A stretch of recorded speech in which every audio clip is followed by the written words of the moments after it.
Shalom, family. So glad you're all here. We're going to go over some updates on this case. There's a lot that came out about the mother and more details. And I have some pictures to show you of what happened. And it's just a tragedy, no matter how you look at it. So we're just going to give it a little time for more people to come in, and then we will get started. I hope you're all doing well. It's very windy where I am. It's so windy. The wind is actually making it feel cold. It's like bone chilling cold, and it really shouldn't be this cold, not this time of the year. Usually we're in the 50s around this time. Sometimes we even hit the 60s. But yeah, it is freezing. Okay.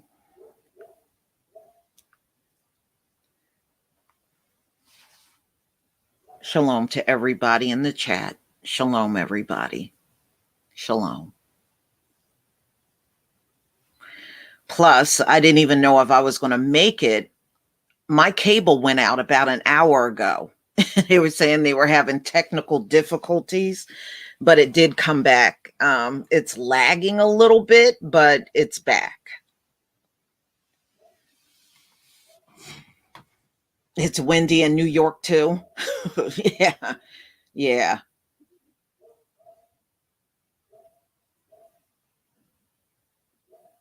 Oh, okay, Tareen. I'm gonna watch yours. I do see you have a premiere schedule. I'm definitely gonna come over to watch.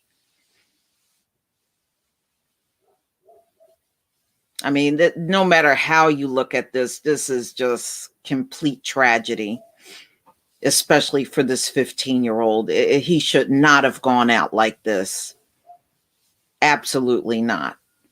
And I don't know what's wrong with, well, I do know what's wrong with Louisiana. The racism is undeniable when it comes down to that place, as well as many other places around this country.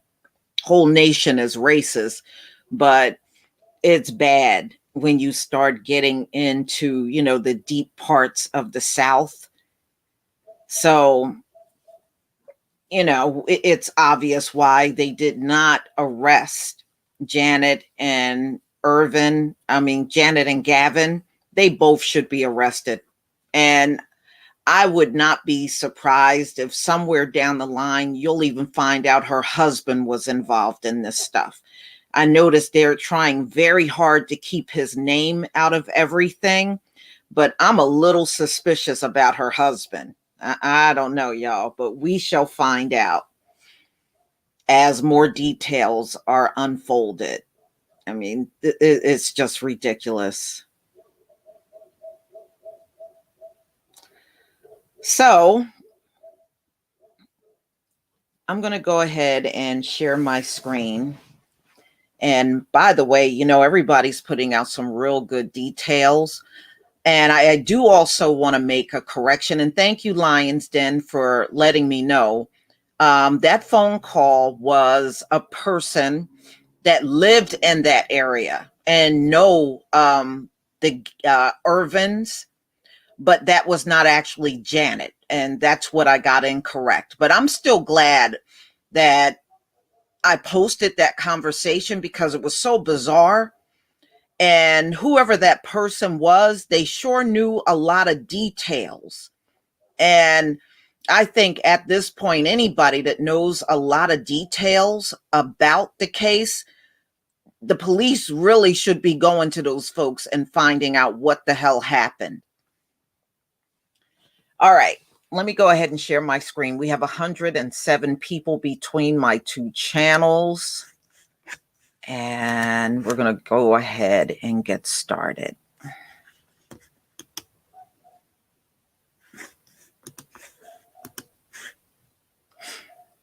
Okay, everybody, if you can see my screen, please give me a 1.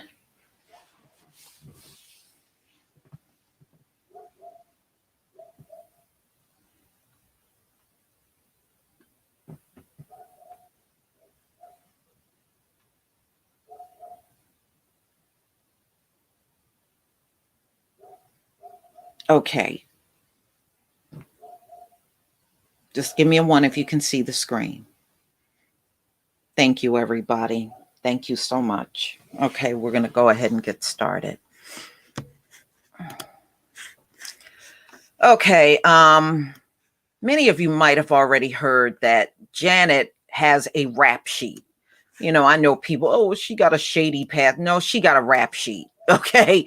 A girlfriend got a rap sheet and she got all kinds of mess in her background, drugs. She lost her two children. She actually had three children, and two of them were taken away from her for neglect. And usually that's really synonymous with drug usage. You know, a lot of drug addicts will do that. They will neglect their children and end up losing them because of their drug addiction. So this woman, her past is an absolute mess. I'm surprised she still got one of her children. And by the way, you know, when that person was on the phone talking to the mother saying that they were all on mushrooms, I think this entire family, the husband, Janet, and her son Gavin, I think all of them are junkies. The whole family, that's what they are. They're junkies. All right, so this is the Daily Mail, and this came out on the 17th of November, and then it was updated again on the 18th.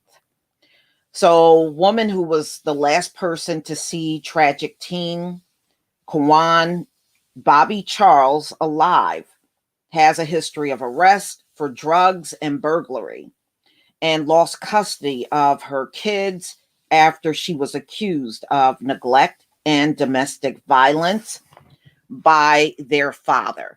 So the other children are no longer in her custody, and she has not had custody of these children for quite a few years. Okay. The white woman who authorities believe was the last person who saw the black teenager, Bobby, alive before his corpse was found in Louisiana sugarcane field 4 days later, has an extensive arrest record. It includes drug-related charges as well as burglary and receiving stolen property. DailyMail.com has learned extensively. So Janet, they're saying she is 37 years old, temporarily lost custody of two of her three kids a decade ago after she was accused of domestic violence and neglect by her children's father, according to court records in Lafayette, Louisiana.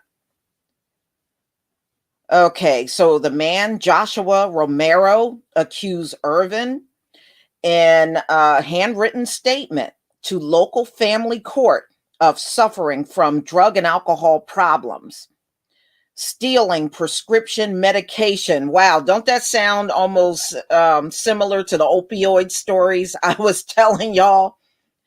Yeah, girlfriend got some serious problems.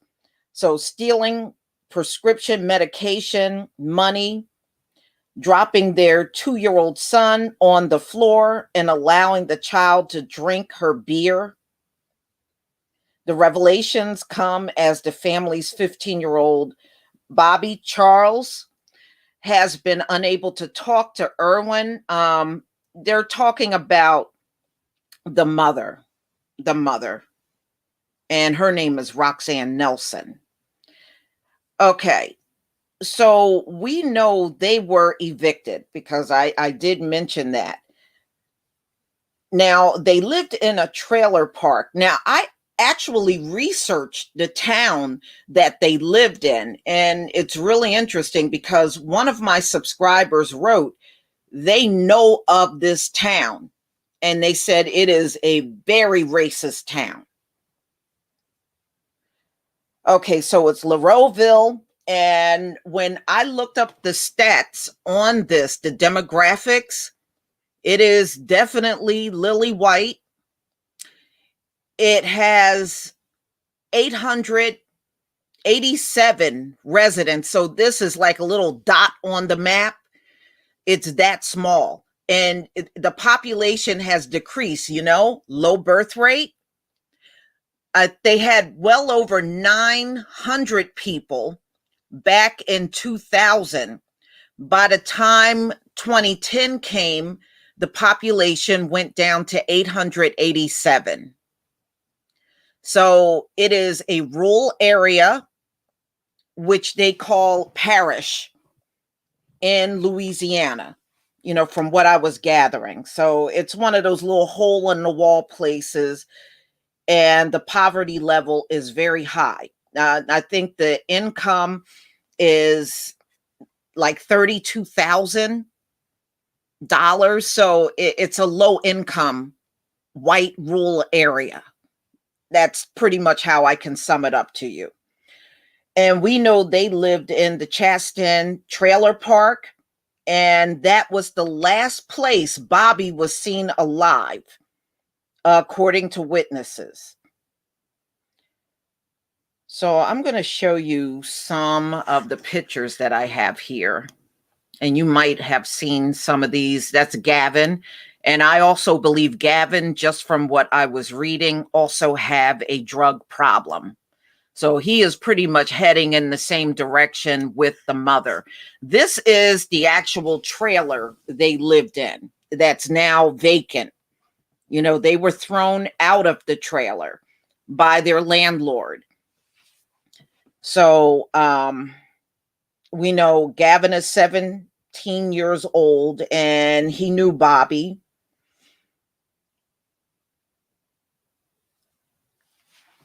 I'm going to show you. I got another picture here. All right, so that's their trailer. You can see the one with the blue shutters is where the Irvins lived, before they were evicted. Okay, so one park resident that lived in this trailer park was, they had asked not to be identified. They told the deputies of St. Mary Parish they found the teen's lifeless body, and they were able to find where he was by pinging his cell phone on the evening of November 3rd.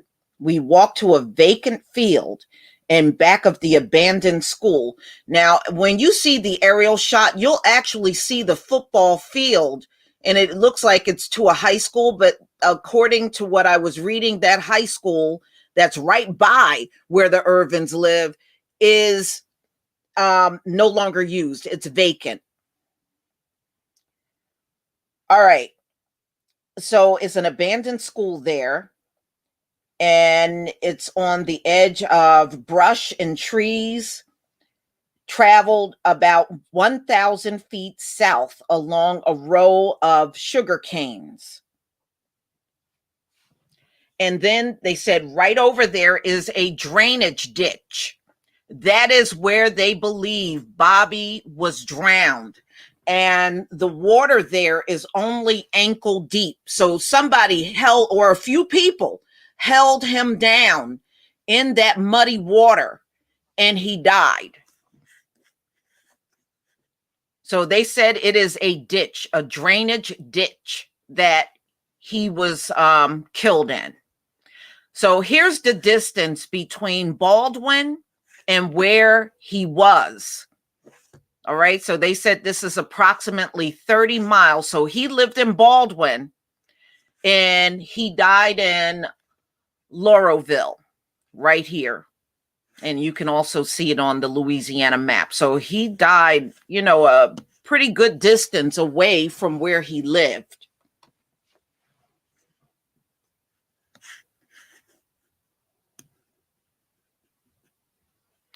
All right, so here it is right here. So here's the Gavin's trailer where they used to live. And down here at the bottom of the screen, you can see it's very close to where they lived, is where his body was found. And they said the ditch is in this area too, where he was drowned. Okay. So the resident that was talking to the Daily Mail said no one ever comes here. There's no reason he should have been walking around here, especially at night. You can't see anything. So they don't have a lot of lighting around these roads back here. So you know how some of you know, because it's like that some places here in New Jersey. You can go to certain roads at night. There are no street lights. The only lights are your headlights. That's it. Well, that's how this resident was describing this area. They said there are no street lights back here. So he would have no business be, wandering around back here. It would have been pitch dark. And I think they're right, because if you look at the aerial shots, you don't see no street lights, not even in these roads in between. There are zero street lights. You can pretty much pick up on street lights even on a satellite shot. They're absolutely right. It would be pitch black back there. So it wouldn't be safe for him to be out there at that hour, at any hour, especially at night.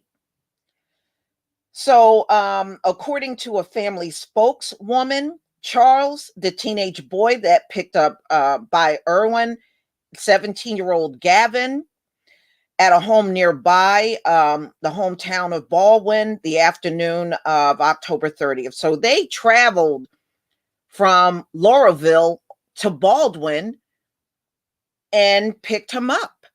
And just the way this whole thing looks, this seems like it was a setup. It was a setup. They intended on killing somebody black that night, and they were able to achieve it. All right, so we know they lived in trailers. Now, they said where Bobby lived, it was a much nicer home in the suburbs. And see, ladies and gentlemen, let me tell you something. There are a lot of white people in this country that want you to believe they live way better than black people. And the Irvins are showing you there are a lot of white folks in this country that don't live better than many black folks in this country, whether that black person live in the city or suburb. They don't live better than many black people in this country. But it's something they always want us to believe that's the case. But you see, the Irvins were living in a trailer park. And if you look at some of those trailers, you can see they were rusty. These people were living in some of these trailers were very rusty when I was looking at some of the pictures. So they were not even trailers in good condition. And as you can see, these are trailers. These are not homes right here. These are more trailers. And then over here, sorry about that. Everything is shifting around. Over here where the Gavins live, those are trailers. So it's all trailers, trailers here, trailers here, trailers here, all trailers around there. Okay. So Bobby, she said, lived in a newly built, comfortable suburban development in Youngsville, Louisiana, with his mother, Roxanne, and her husband. A week before he died, however, Bobby was sent to live at his dad's house in Baldwin, which was just 35 miles away from where his mother lived. At his new school, Bobby had been in contact with Gavin, 17, who had been in school with Bobby back in Youngsville and liked him.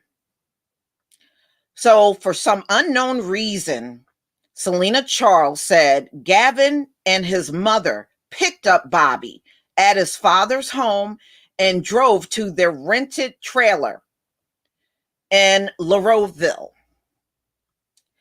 Gavin claimed Bobby left the trailer park home on his own and did not say where he was going.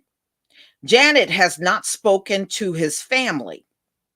They have been evicted from the trailer park, the Washington Post report. Sheriff Tommy Romero said investigators have spoken to at least one witness who reportedly saw Charles before his death in the area where he was later found. We have obtained and reviewed video evidence showing Bobby near the area. Video evidence indicate no other individuals were present, okay? And anyone else present for some time before or after he was seen on the recording.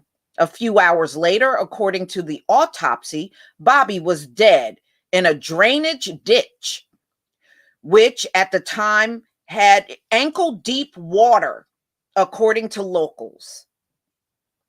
Now, there is no way any of us got regular common sense. No, you don't drown in ankle-deep water unless somebody held you down or a few people held you down. And they said that water was very muddy. So you know how that muddy water got into his airway and also his lungs. The St. Mary coroner's office determined early that Bobby may have drowned. His lungs were filled with mud and water. This poor child. Wow. What a horrible thing. But when Bobby's relatives were called in to identify the body, they saw his face and they suspected there was more to his disappearance and death when they noticed parts of his lips, his left cheek were missing, while there were lacerations to his forehead. And that's what I'm saying. They're talking about aquatic animals did that. And I'm telling you, it didn't. It did not come from aquatic animals. What you saw on his face came from torture. He was tortured. So I'm sorry, I don't agree with that aquatic animal crap. You know, they just tell us anything and hope it sticks, I guess. I don't know. But no, he looks tortured. The medical examiner's office blamed the drainage aquatic animals, while the family compared the photos to Emmett Till, beaten and lynched by two white men in 1955 in Mississippi after he was falsely accused of whistling at an ugly white woman. I threw in the word ugly, y'all. So Bobby's family is awaiting results for an independent autopsy. He is supposed to be laid to rest, ladies and gentlemen, this coming Saturday is his funeral. Early on, the sheriff's office investigation centered on the Irvin's trailer. It was searched, but yielded no clue of what could have caused Bobby's death. Now, what pissed me off is they didn't even get around to the trailer until after they were evicted. So it's no telling what evidence could have been in that trailer before the sheriffs showed up and they moved out. You don't know what he might have left or any items that might have belonged to him. You got no chance of knowing that now. So Buddy Chastain is a local mechanic and family owns the trailer park, and they were the ones, he was actually the ones, Buddy, he evicted the Irvins. He says, yeah, I evicted them, Chastain said, as he fixed a client's flat tire at his shop. And they had until November 12th to leave, but ultimately they left right away. So he told them to leave. I have no idea where they went. They weren't welcome here. And I had nothing to do with the death of that young man. Well, who said you did? Why would he say that? You know what that tells me? Because this place, like I said, they only have Um, 800, well, that was as of 2010. It could be less now. They only had 887 people in this town.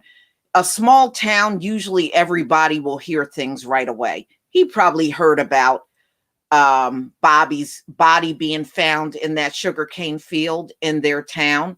I'm sure everybody in the town heard about it. It's so small.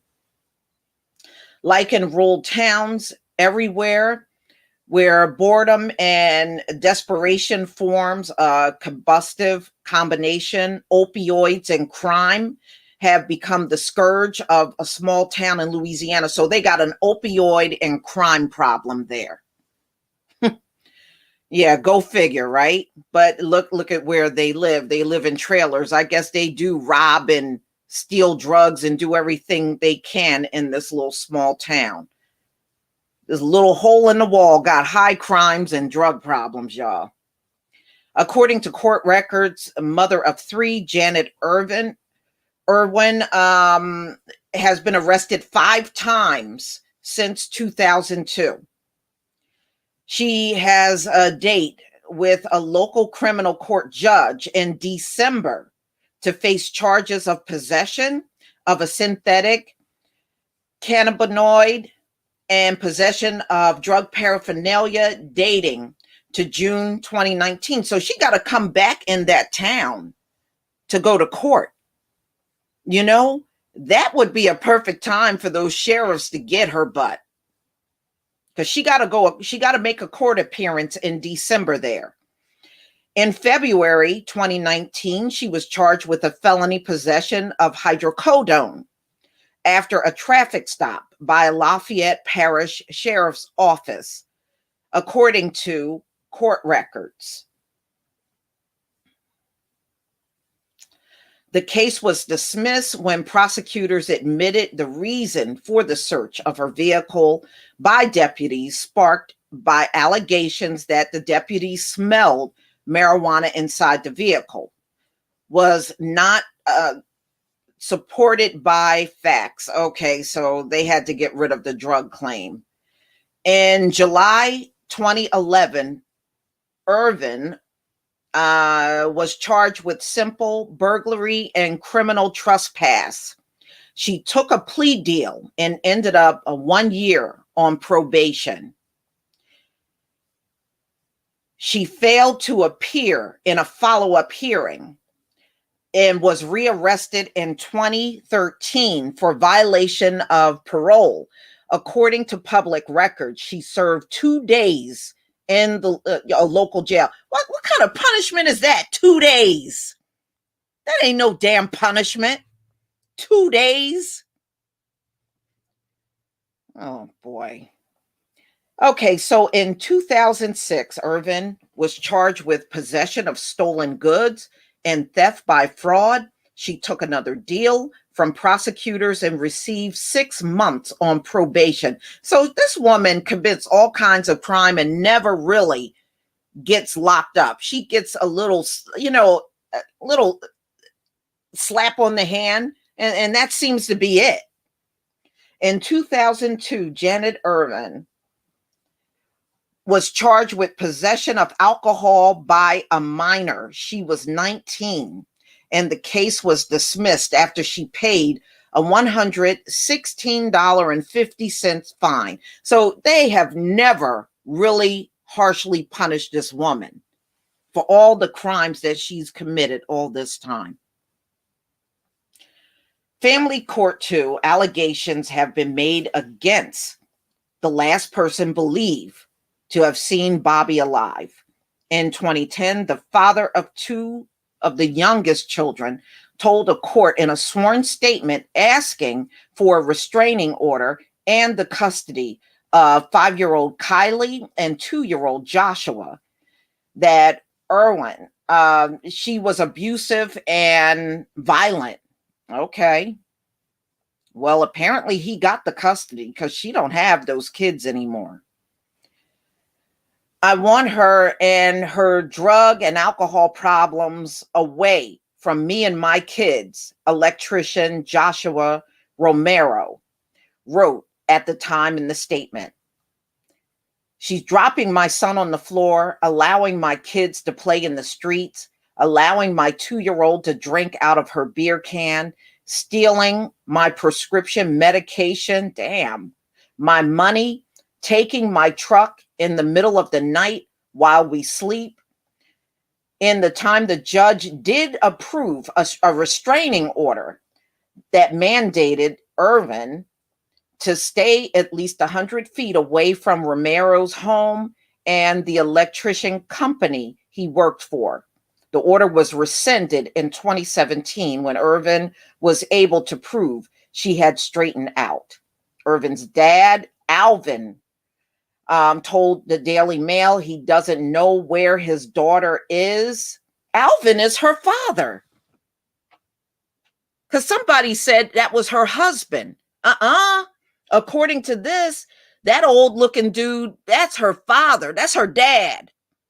So, all right, now that's coming to light. So it's her father, Alvin, Janet, and Gavin that lived in that trailer. That's not her husband. That's her dad. Okay, so that's another thing, because I know I watched a couple of videos and people were referring to Alvin as her husband. That's her dad. Okay, so he doesn't know where his daughter is and hasn't spoken to her in 3 months. He hinted that no one else in the family has contact with Janet. So Alvin is the father, y'all. Wow. Wow. And he said he doesn't even speak to her now. This is really interesting. I mean, this case has taken some interesting turns. So you see where Janet and Gavin lived and where his body was found. So there's a little more here. And y'all, this is the high school right here. But they said this school is abandoned and it's been just sitting empty for years. His body was found in this spot. This is the ditch. You can see a little bit of water here, but this is the ditch that they believe he was drowned in, because this is right by the trailer park in the sugarcane field. And they said if you go to this ditch, the water is ankle deep. And you can see the water in there in this photo. That's another shot of the ditch. Wow.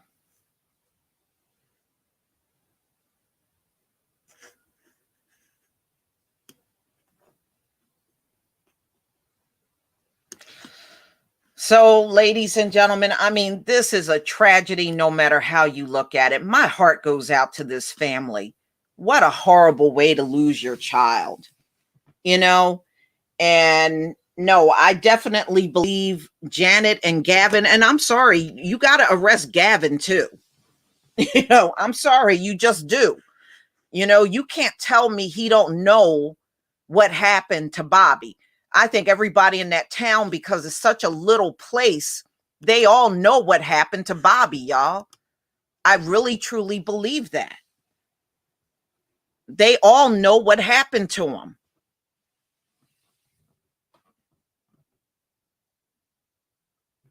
Yeah, but you know, when y'all get a chance, research that town. Research that town. It is one of those small little rural rinky-dink towns. And just looking at the aerial shot, they don't even have paved roads over there. Some of the roads don't even look paved. It looks like dirt roads are back up in there. And like I said, when you look at the aerial shot, they have no street lights. So there's no way, if he would have been out there at night, he would have been in pitch darkness back there.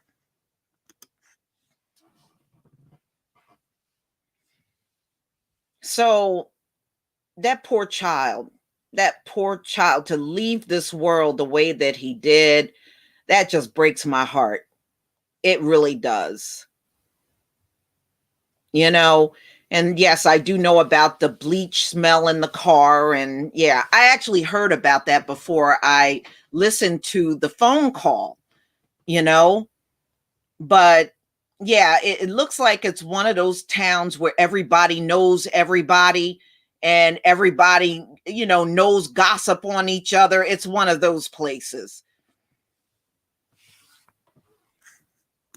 But one of my subscribers wrote me and told me about that place and said, "No, you don't want to be caught over there." So there's a lot of racists, and it's one of those places they avoid going anywhere near, but they are familiar with that town.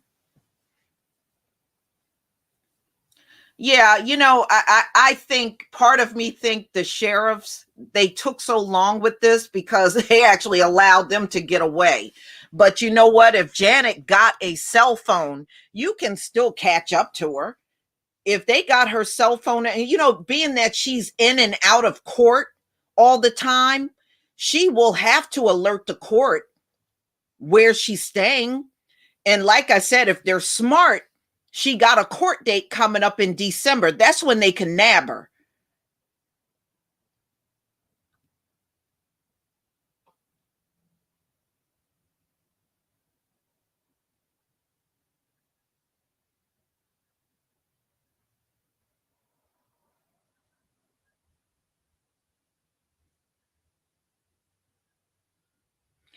Yeah, no, he wasn't at no football game. If anything, he was probably near the abandoned high school that you saw in the aerial shot. That school, they said that school has been closed down for years.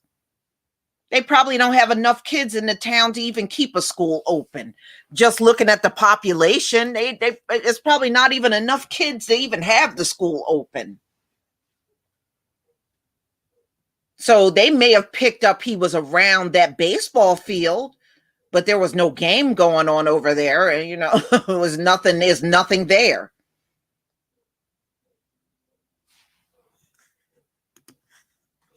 And I agree with whoever that neighbor was that lived back there. She said there's no reason for no child to be back here.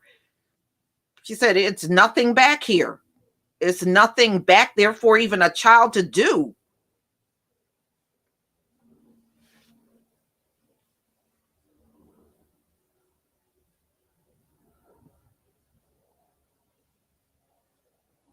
I wouldn't doubt that he was around that baseball field just before they killed him.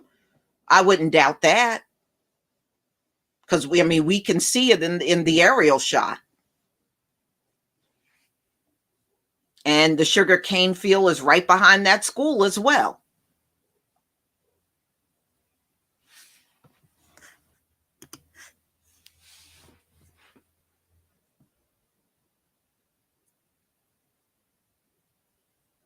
Yeah, yeah, come on. The cops know, yeah, Heather, you're right. The cops know that school ain't open. They know damn well that school is not even open. And like the woman said, she said the school has been closed for years. So it's been sitting empty for a very long time. And like I said, when you look at the population in that town, they probably don't even have enough children to even have a school open. More than likely, if there are children there, they're probably going to a neighboring town to go to school. But in that town of Lauraville, it is so little, they probably don't need a school.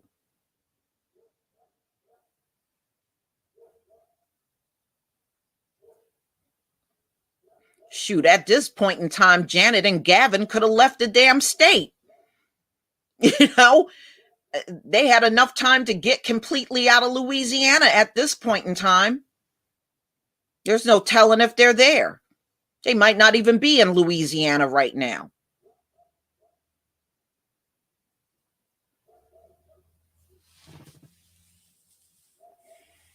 All right, y'all. So I just wanted to give an update. I know a lot of people are doing updates. A lot of people are doing very good videos on this case. And look, it's going to take social media to keep this alive. It really is.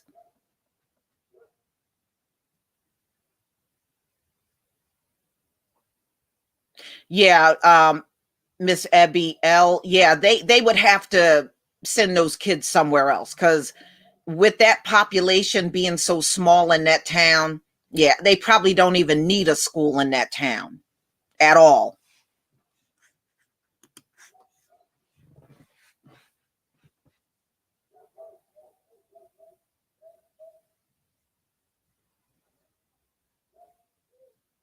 Yeah, well, look, we'll just keep up with what happens, and hopefully more will come out in the next few weeks.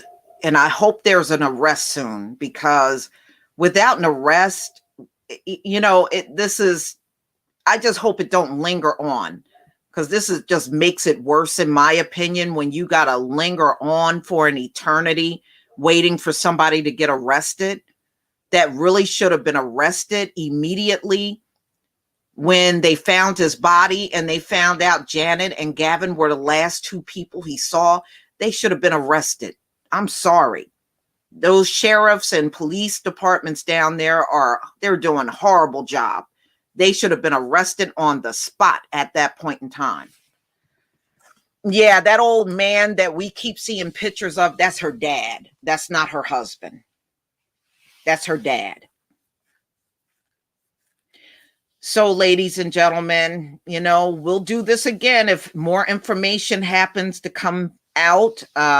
Like I said, I'm praying that Bobby can get some justice real soon. He didn't deserve to leave this world the way that he did. So, everybody, please enjoy the rest of your day. Thank you so much for coming and sharing this time with me. I do appreciate each and every one of you.